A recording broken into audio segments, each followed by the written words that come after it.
Hi fellow homeschoolers, this is Amber Marie from Forging Foundations. Today I am sharing with you all about the Good and the Beautiful curriculum, specifically the Level K Primer. I will be giving you a sneak peek into the course book along with the reader and sharing some of the tools that I use to teach my son a language arts lesson. So let's go ahead and take a look. So here's everything that I use to teach my son a language arts lesson. And like I said before, we are using the Good and the Beautiful for the language arts curriculum. We chose the Level K Primer because on Jenny Phillips' website, she talks about how the Level K Primer should be used with students or children who know all their letters, capital and lowercase, along with some of the letter sounds. They do not have to have the letter sounds mastered for them to start this level. One thing to note about the Good and the Beautiful that you've probably read already or have seen in other YouTube videos by homeschoolers are that the levels do not correspond with the grade levels. The Level K is more of a late kindergarten, first grade level curriculum, so you want to be sure that you test your child using the test placement tests that Jenny Phillips provides on her website to figure out what level would best suit your child. In the Level K Primer course book, begins with just a little bit about the course, when your child should start it, what the course covers, along with a few other things like extra items needed. These items are for hands-on learning throughout the lessons, so be sure to collect these items and have them somewhere nearby. There's also a few helpful tips on how to teach the lessons throughout the days. Then it jumps right into lesson 1.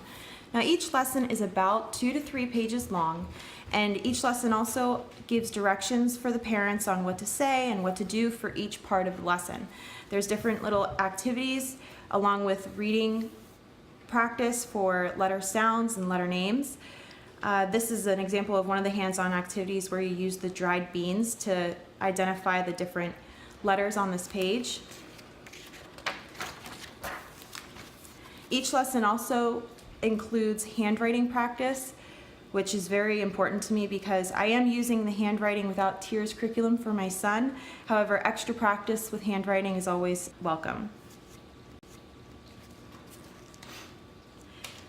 One thing I like about the Good and the Beautiful curriculum as well is that early on, with the sequence that they teach the lessons, by lesson 3, they are learning words that use the letters that have already been introduced. So in the first few lessons, you're already learning the letter C and the sound it makes along with A, H, and T. And by lesson 3, they're already teaching your child, or you're already teaching your child to say the word cat, read the word cat, and spell the word cat, and also hat. So I really like that the lessons in this book, the Level K Primer specifically, begin with letters that allow you to create words. One thing I will note about the Good and the Beautiful is that it has flexibility with the amount of time that you spend on each lesson. For example, lesson 4 for my son was very intensive. So this lesson is actually 3 pages long, but we split this lesson into 2 days because this first page had a lot for him to do. For example, he had to be reading the words over here and we had to talk about each letter sound of the letters in these words.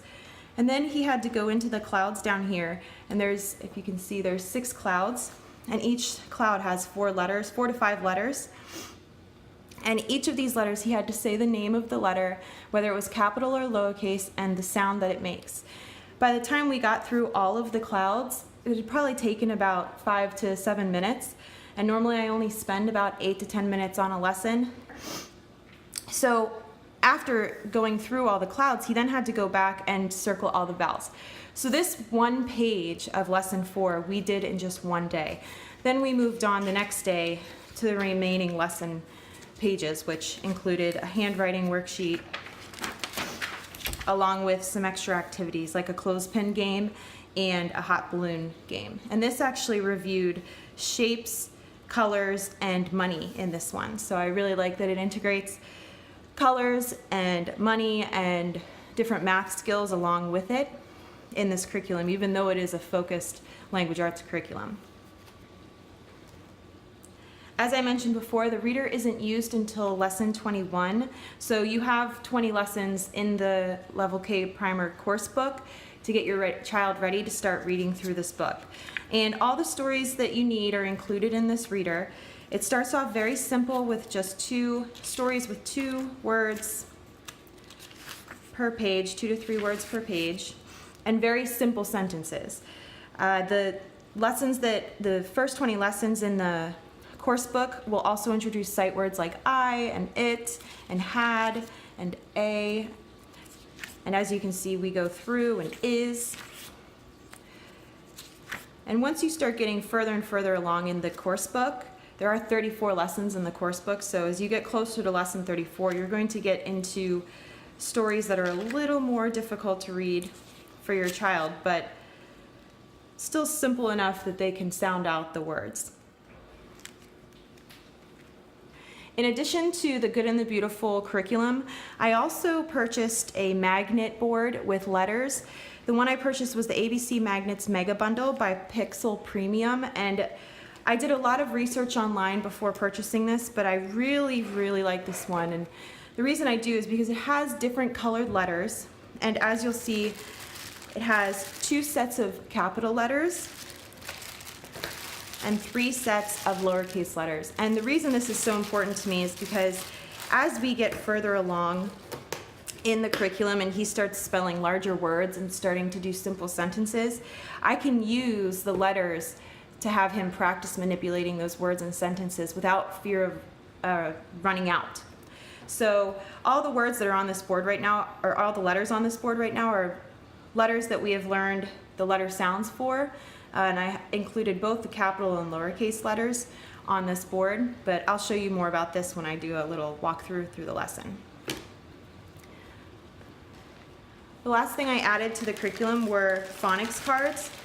I noticed that the Level K primer did not come with phonics cards like the Level K and the higher levels of the Good and the Beautiful did. So I created some of my own, just using some index cards and different colored Sharpies, which I'll get into the different colors in a minute. And as new letters were introduced, I just started making cards for those letters. And I made sure to color code them because I wanted my son to know the difference between consonants and vowels. As it's introduced by lesson 2, you start talking about vowels and the different vowel sounds. But I just started going ahead and making a card for every letter when it's introduced. And we review these every day so that he doesn't forget the letter sounds that we've already learned, along with the letter names and just recognizing the capital and lowercase. A lot of this is review for my son, but it's good review. By lesson 3, you're introducing words, and they focus more on the long vowels sounds of the different vowels. So we start with the blend at, and I love that they start with this blend because then they are able to add consonants to the beginning of at and make other words like bat and cat and hats. And you just keep going on to introducing different words that are in that family. Further along, you'll start using IT and OT and different blends and families. One thing I do is I do make sure to color code the consonants and the vowels, again, very similar to my letter cards. That way my son can see that each letter, as we get into those 3-letter and 4-letter words, that each letter must have a vowel, which is important for learning to read. And I also make sure that I include the words in all capital letters and all lowercase letters. Further along in the curriculum, we start to introduce short vowel sounds and words that use the short vowel.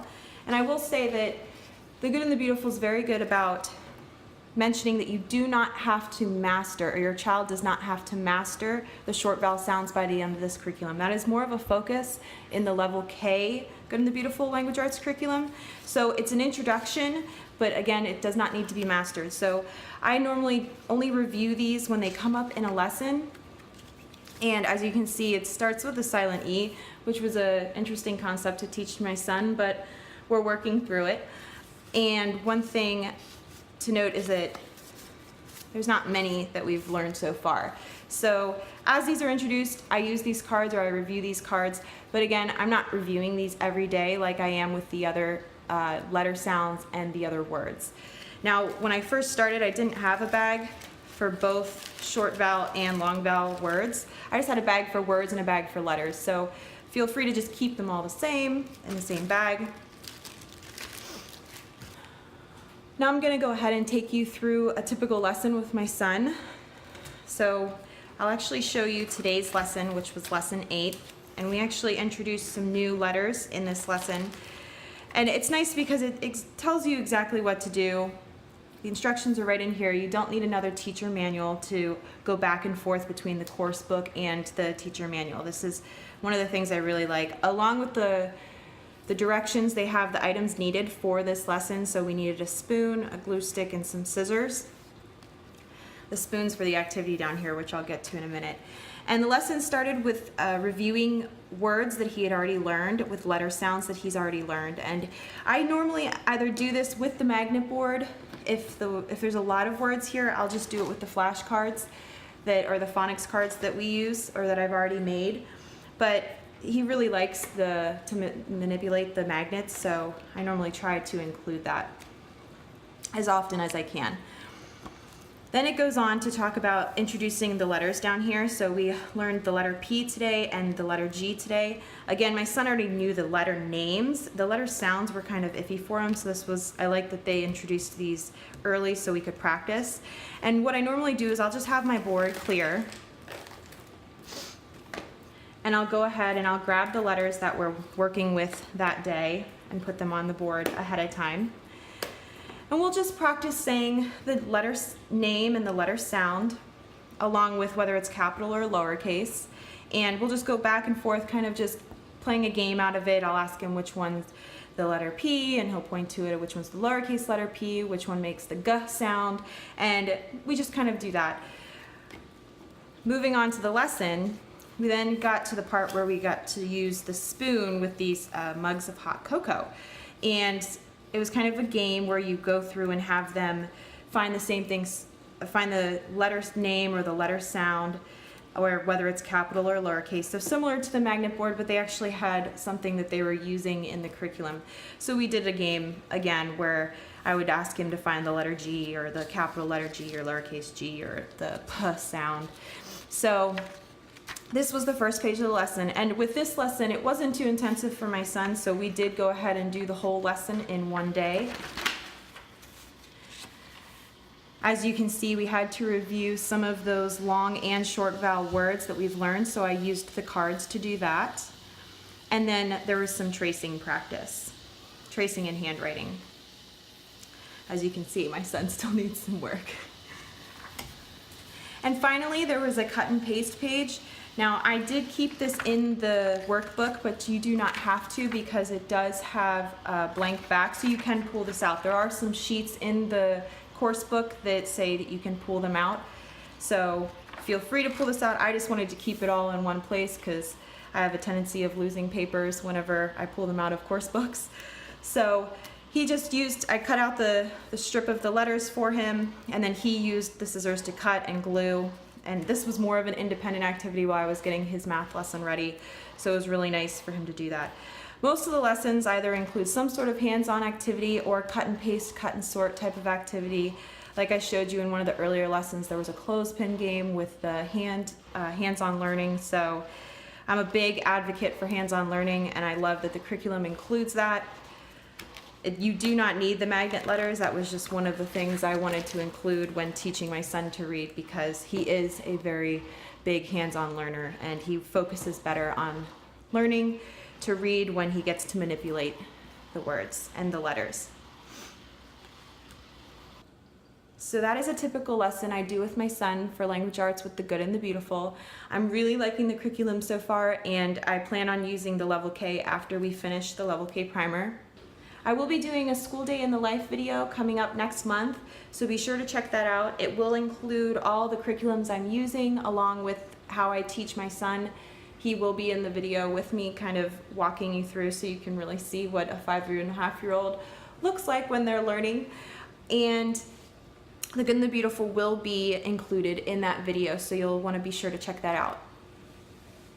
Thank you so much for watching this curriculum walkthrough of the Good and the Beautiful Level K Primer. Be sure to leave any questions in the comments below about the curriculum or any of the supplies I'm using. And be sure to like this video and subscribe to the channel so you don't miss out on upcoming videos. Thanks again for watching, and see you next time.